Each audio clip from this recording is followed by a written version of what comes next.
Bienvenue dans cette nouvelle édition du QG Week-end. Au sommaire, le fils de l'ancien Premier ministre de Maurice, Pravin Jugnauth, vient de faire appel de sa condamnation auprès de la Cour suprême.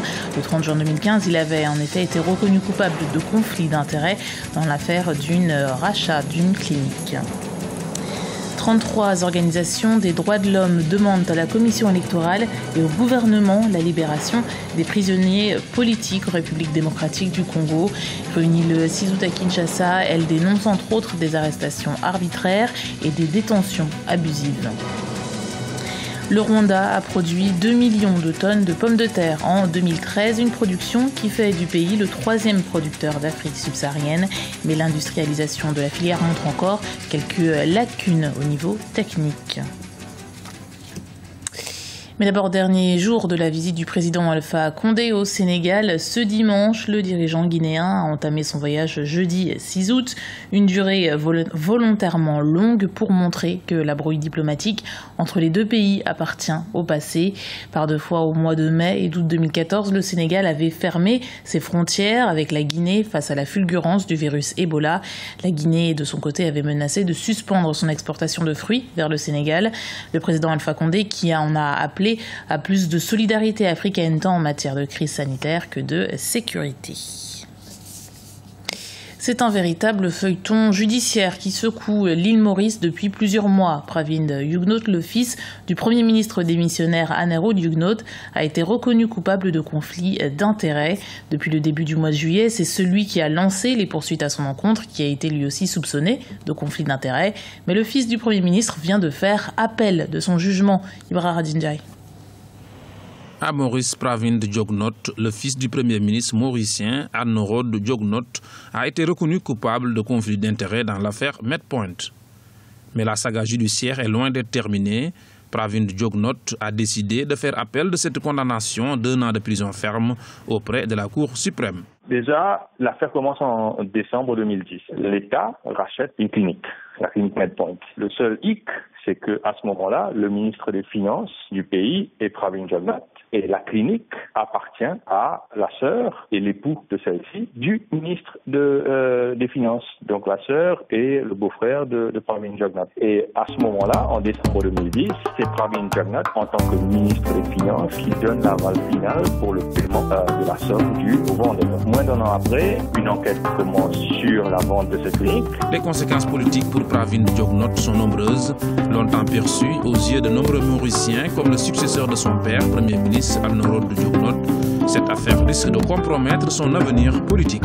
Et l'une des premières conséquences de cette enquête, c'est que la ministre de la Santé de l'époque est accusée de conflit d'intérêts. Et sur ces faits-là, une tension assez conséquente règne au sein du gouvernement, ce qui mène au départ de toute l'équipe de Pravin Jugnauth du gouvernement, c'est-à-dire de son parti, la MSF, quitte le gouvernement en juillet-août 2011. Un peu plus tard, c'est Pravin Jugnauth également qui est poursuivi, cette fois-ci, au conflit d'intérêts. Très rapidement après, ce qui va se passer, c'est que l'ancien ministre de la Santé va voir les charges publiées. Par contre, les charges contre Pravin Jugnauth, donc le ministre des Finances, les charges de conflit d'intérêts, sont maintenues. La procédure va être très longue, va durer quasiment 4 ans. Au cours de cette procédure, la défense de Pravin Jugnauth va soulever de nombreux éléments de procédure pour essayer de faire arrêter le procès, sans succès. Et donc on arrive au 30 juin 2015, Pravin Jugnauth est condamné pour conflit d'intérêts. La Cour suprême doit se prononcer au mois d'octobre 2015. À 2 mois de l'élection présidentielle d'octobre 2015 en Côte d'Ivoire, le président du Front populaire ivoirien, Pascal Affi-N'Guessan, a été investi officiellement comme candidat ce samedi. Les travaux de la convention du parti ont commencé dans la capitale économique Abidjan. Le candidat de l'opposition a été publiquement adoubé par des membres de son parti réunis dans la salle Anoumabo du Palais de la Culture. Mais sa désignation est officielle depuis le 22 mai 2015, date du 4e congrès extraordinaire. 33 organisations des droits de l'homme demandent à la CENI et au gouvernement la libération des prisonniers politiques en République démocratique du Congo. Des ONG qui exigent la libération de ces prisonniers dont l'arrestation a été jugée arbitraire. Une démarche entreprise afin d'instaurer un climat apaisé en vue de l'organisation d'un scrutin présidentiel transparent. Des organisations non gouvernementales des droits de l'homme se mobilisent en République démocratique du Congo. Réunies le 6 août à Kinshasa, elles dénoncent les arrestations arbitraires, les détentions abusives, mais également les condamnations des opposants politiques, des défenseurs des droits de l'homme et des activistes pro-démocratie pour des motifs politiques ou d'opinion. Pour ces organisations, ces arrestations portent gravement atteinte aux principes de la démocratie et aux libertés fondamentales garanties par la Constitution de février 2006 et les instruments internationaux ratifiés par la République démocratique du Congo. Ce processus électoral ne peut pas être réellement libre et démocratique si le gouvernement n'arrivait pas à faire libérer des opposants, des membres de la société civile. Ces gens ont été arrêtés ou certains condamnés à cause de l'exercice de leur liberté publique à l'occasion de certaines prises de position qu'ils ont eu à prendre contre les tentatives de modification soit de la Constitution ou de la loi électorale. Donc, nous, en tant qu'organisation de défense des droits de l'homme, nous considérons que ce sont des prisonniers politiques ou d'opinion et qu'ils doivent être libérés avant le démarrage prochain du processus électoral qui est totalement dans un enlisement pour qu'ils puissent y participer. Elles sont donc au total 33 organisations non gouvernementales des droits de l'homme à exiger la libération de ces prisonniers afin d'instaurer un climat apaisé et de favoriser l'organisation d'un scrutin présidentiel transparent. Comme on n'a jamais cessé de le dire, Yumi Ndongala et les autres amis qui sont incarnants sont bel et bien des prisonniers politiques personnels de M. Kabila. Nous sommes très contents parce que les défenseurs des droits de l'homme ont encore pris position pour réclamer